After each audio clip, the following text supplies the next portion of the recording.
اعوذ باللہ من الشیطان الرجیم بسم اللہ الرحمن الرحیم۔ امین کے دور میں امام علیہ السلام کی نسبتاً آزادی، صحیح ہے۔ امین جو کس کا بیٹا تھا؟ ہارون کا، اور ہارون کی بیوی کس کا تھا؟ زبیدہ کا۔ کس کا؟ زبیدہ کا بیٹا تھا، ٹھیک ہے۔ اس کے دور میں امام علی رضا علیہ السلام کو تھوڑی بہت وہ آزادی۔ ہارون بھائی ہارون رشید نام ہے پورا؟ کیا کہا آپ نے؟ ہارون رشید پورا نام ہے ان کا؟ ہارون رشید رشید ہے۔ ہارون رشید کے جس نے ہمارے ساتویں امام کو زہر دیا تھا، ٹھیک ہے جی۔ امام موسیٰ کاظم علیہ السلام کو زہر دینے والا کون تھا؟ ہارون رشید، مامون رشید کا باپ، اور اس کا بیٹا مامون رشید کے جس نے 8ویں امام علی رضا علیہ السلام کو زہر دیا جی۔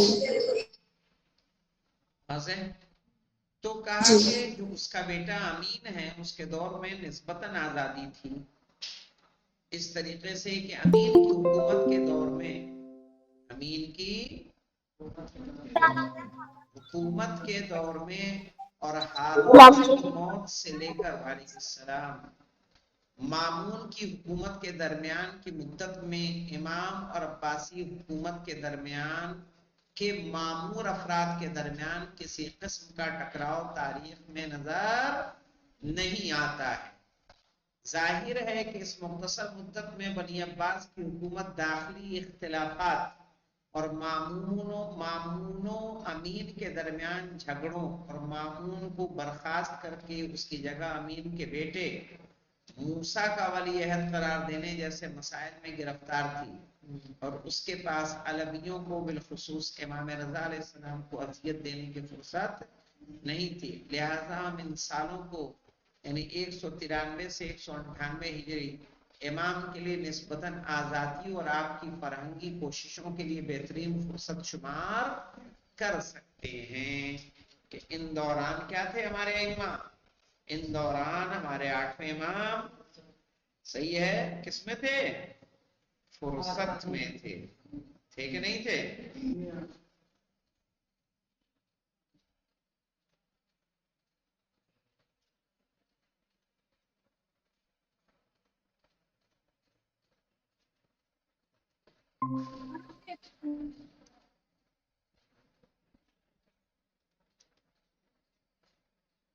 آٹھویں امام مامون کے دور میں، آٹھویں امام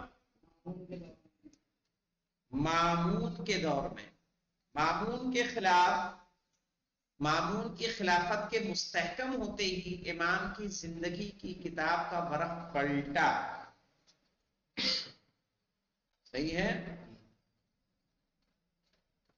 اور ایک نیا صفحہ کھل گیا، ایسا صفحہ کہ جس میں امام نے برسوں بہت زیادہ غم اور ناملائم حالات میں گزارے۔ ناملائم حالات مولانا کیا ہوتا ہے؟ یو پی کے ملائم سنگھ، نامناسب، سادہ نہیں، کیا بولیں گے؟ نامناسب، ناملائم یعنی نامناسب، ہاں۔ خلافت کے غاضبین کو خواہ وہ بنی امیہ میں سے ہوں یا بنی عباس میں سے، سب سے زیادہ فکر اور وحشت امام علی کے خاندان کی طرف سے رہتی تھی۔ ایسے افراد کو کم از کم ویڈیو اپلوڈ کر دیجیے، ہاں، ایسے افراد کو کم از کم لوگوں کی ایک بڑی تعداد خلافت کا مسلم حق سمجھتی تھی۔ ان کے علاوہ ان کے اندر ہر قسم کے فضائل بھی پائے جاتے تھے۔ یہی وجہ تھی کہ فرزندان علی کو ہمیشہ حکومت وقت کی جانب سے شکنجوں اور اذیتوں کا سامنا کرنا پڑتا تھا، کیونکہ جو لوگ پہلے کے لوگ تھے وہ لوگ سمجھتے تھے کہ حکومت کس کا حق ہے؟ ہمارا حق ہے، صحیح ہے، اسی لیے ائمہ کو کس میں؟ سختیوں میں رکھا کرتے تھے، اور آخرکار انہی کے ہاتھوں شہید بھی کر دیے جاتے تھے۔ لیکن مامون جان بوجھ کر شیعہ سے محبت کا اظہار کرتا تھا مولانا، عمدن چاہتا تھا کہ شیعہ، اس میں تھا کہ اس کے خلاف بہت سارے لوگ تھے، تاکہ شیعوں کو اپنی طرف کر سکے، اس لیے اس نے امام کو کیا بنا دیا؟ اپنا ولی عہد بنا دیا۔ اور چونکہ اس کی حکومت کو چلانے والے افراد بھی اکثر ایرانی تھے جو اس کی حکومت کو چلا رہے تھے، جو اولاد علی اور شیعوں کے ائمہ معصومین سے خاص محبت اور لگاؤ رکھتے تھے، بولو ایرانی لوگ، لہذا وہ اپنے اجداد ہارون اور منصور کی طرح امام کو قید خانے میں نہیں ڈال سکتا تھا اور انہیں شکنجے اور اذیتوں میں نہیں رکھ سکتا تھا۔ اس بنا پر اس نے ایک نئی روش کا انتخاب کیا، اگرچہ یہ روش بھی بہت زیادہ بے سابقہ نہیں تھی، یعنی پہلے ایسے نہیں تھی کہ پہلے ایسا نہ ہوا، اور گزشتہ خلفاء کے دور میں بھی اس کا تجربہ کیا جا چکا تھا، لیکن بہرحال پہلے کے بنسبت زیادہ خوشنما اور کم خطرناک تھی۔ اسی بنا پر بعد میں آنے والے خلفاء کی روش بھی اسی موقف کے تحت قرار پائی۔ مامون نے فیصلہ کیا کہ امام علی رضا علیہ السلام کو اپنی حکومت کے مرکز مرو بلائے اور حضرت کے ساتھ دوستی اور محبت کی چال چلے، اور ساتھ ہی آپ کے علم، مقام و منزلت سے فائدہ اٹھاتے ہوئے آپ کے تمام افعال کو مکمل طریقے سے زیر نظر قرار دے۔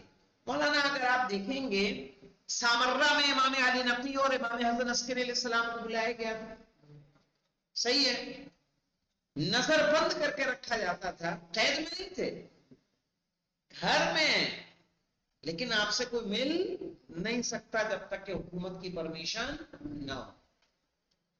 اپنے پاس کیوں کہا انہوں نے کہ مامون کی ہی روش پہ باقی رہے باقی لوگ؟ کہا بعد کے ائمہ کی اگر زندگی دیکھیں گے تو ہمارے امام تقی علیہ السلام کہاں کے رہنے والے؟ مدینے کے، خلیفہ نے کہاں بلا رہا ہے؟ بغداد۔ کیوں؟ تاکہ ان پر نگاہ رکھی جا سکے، ہے نا؟ تو نگاہ رکھنے کے لیے بجائے قید میں نہ رکھ کے نگاہ رکھنے کے لیے ساتویں امام کو کتنا قید میں رہنا پڑا ہے۔ لیکن ویسے کہ آٹھویں امام قید میں ہیں، مظاہر کی زندگی میں قید نظر نہیں آتی، لیکن پھر بھی وہ قید ہے، کیونکہ خلیفہ نے ان کو اپنے پاس بلا کر ایسے رکھ لیا ہے تاکہ ان سے کوئی آپ کے چاہنے والے ملاقات نہ کر سکیں، آئی سمجھ میں؟ اور ایک سازش ہوتی تھی ائمہ کو ان کے چاہنے والوں سے دور کرنے کی۔ انشاءاللہ اس سے آگے کی گفتگو کل کی جائے گی۔ الحمدللہ رب العالمین۔ اللهم صل على محمد وعلى آل محمد